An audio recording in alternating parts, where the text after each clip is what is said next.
Guys welcome to this video. आज हम बात करने वाले हैं बीएससी सेकंड ईयर के थर्ड सेमेस्टर के जूलॉजी के इंपॉर्टेंट क्वेश्चंस के बारे में, और मैं इस वीडियो में आपको लास्ट ईयर पेपर क्वेश्चंस भी दिखाऊंगा जिससे आपको आइडिया लग सके कि कैसे कैसे क्वेश्चन आते हैं। तो जी चलिए बिना देर की वीडियो को शुरू करते हैं। पहला क्वेश्चन है आपका बफर, दूसरा है पीएच मेजरमेंट, तीसरा है क्वेश्चन आपका जेनेटिक कोड, चौथा है राइबोसोम, पांचवा है फेज माइक्रोस्कोप, छठा है जीन स्लाइसिंग, सातवां है आरएनए इंटरफेरेंस, आठवां है जेल इलेक्ट्रोफोरेसिस और नौवां है वेस्टर्न ब्लॉटिंग। ये ज़्यादा क्वेश्चन आपको लग रहे होंगे पर ये छोटे छोटे टॉपिक हैं, तो अगर आप तैयार हैं तो बहुत अच्छी बात है, नहीं तो आप इनको जरूर तैयार करिएगा क्योंकि पांच आपके जो छोटे छोटे क्वेश्चन आते हैं उसमें ये बहुत ही ज़्यादा इंपॉर्टेंट है। इन 8-9 क्वेश्चन में से आपके 5 क्वेश्चन पक्का फंसेंगे, ये मेरी आपको गारंटी है। इसके बाद हम बात करेंगे, इसके बाद हम सेक्शन बी के बारे में बात करते हैं, शॉर्ट आंसर टाइप क्वेश्चन के बारे में। शॉर्ट आंसर टाइप में पहला हम देखते हैं regulations of gene expression in eukaryotic post transcriptions modifications, यानी आपको जीन एक्सप्रेशन देखना है यूकैरियोटिक्स में और पोस्ट ट्रांसक्रिप्शन देखना है। दूसरा क्वेश्चन से इसमें पेज पेज पेज जो आपको इलेक्ट्रोफोरेसिस है वो वाला आपको देखना है, और डीएनए फिंगरप्रिंटिंग आपको देखना है। डीएनए फिंगरप्रिंटिंग आपने 11th या 12th क्लास में पढ़ा होगा। इसके बाद स्पेक्ट्रोफोटोमेट्री और बियर लैम्बर्ट लॉ, ये आपने अभी याद कर रहे हो तो बहुत अच्छा है। अगर आपने याद नहीं किए तो ये क्वेश्चन आपको अगले 4 से 5 दिन में आपको याद करना है, क्योंकि आपके पास और भी सब्जेक्ट हैं, उन्हें भी आप तैयार करेंगे। इन क्वेश्चन को जो आपको ये PDF में आपको टेलीग्राम पर भी डाल दूंगा, या फिर आप व्हाट्सएप ग्रुप में से भी उठा सकते हैं इसे। इन क्वेश्चंस को आप आंख मीच के याद कर लीजिएगा, मतलब इसके बाद आप इस वीडियो के बाद आप कुछ भी इंपॉर्टेंट ढूंढने की कोशिश मत कीजिएगा।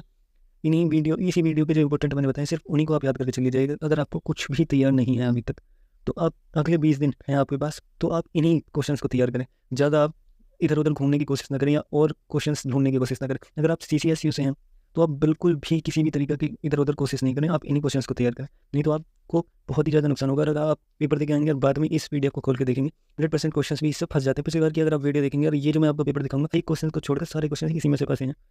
अगर इन क्वेश्चंस को आप पिछली वीडियो से भी तैयार कर लेते हैं अब तक, अगर आपने पिछली वाली वीडियो देख ली होगी उसके हिसाब से ये वाले क्वेश्चंस आपने तैयार कर रखे होंगे पहले ही, तो आपको बहुत ही आपकी बेस्ट तैयारी मानी जाएगी।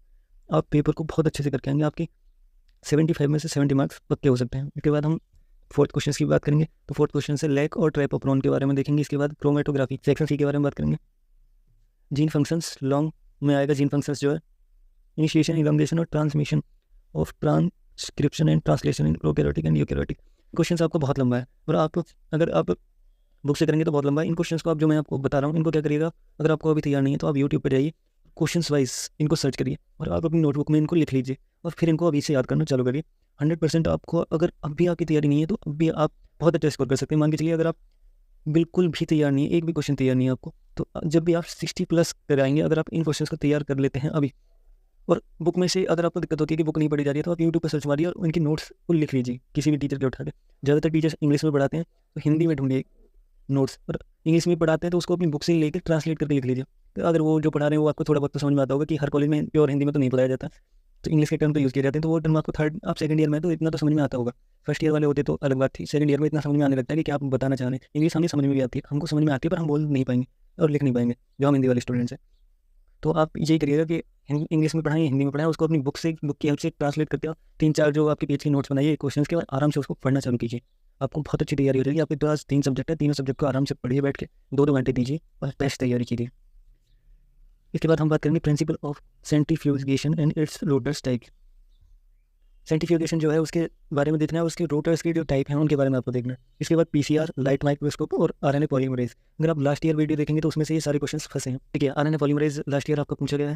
इसके बाद आपका इंट्रासेलुलर प्रोटीन के बारे में आपको पूछा गया है। इसके बाद लाइट माइक्रोस्कोप के बारे में पूछा गया है। पॉलीमरेज चेन रिएक्शन और क्रोमेटोग्राफी के बारे में पूछा गया है। इसके बाद आपका सेक्शन B चालू हो जाता है। सेक्शन B में आपको ट्रांसक्रिप्शन और ट्रांसलेशन के बारे में पूछा गया है। ट्रांसक्रिप्शन या ट्रांसलेशन आप हाथ जरूर करके जाइएगा, ये आपको 7.5 नंबर में इस बार भी पूछा जाएगा। इसके बाद आपको RNA एडिटिंग के बारे में पूछा गया है। बियर लैम्बर्ट लॉ के बारे में पूछा गया है आपसे। इसके बाद जेनेटिक कोड के बारे में आपसे पूछा गया है। जेनेटिक कोड के बाद यूकैरियोटिक में जीन व्यवहार की विनियमन प्रक्रिया के बारे में बताइए, यानी रेगुलेशन ऑफ जीन के बारे में बताना है। माइक्रोस्कोपी का सिद्धांत और इलेक्ट्रॉन माइक्रोस्कोपी के बारे में वर्णन करना है। इलेक्ट्रॉन माइक्रोस्कोप है, western blotting, principle of chromatography. इसके बाद सेंट्रीफ्यूगेशन, स्ट्रक्चर ऑफ जीन।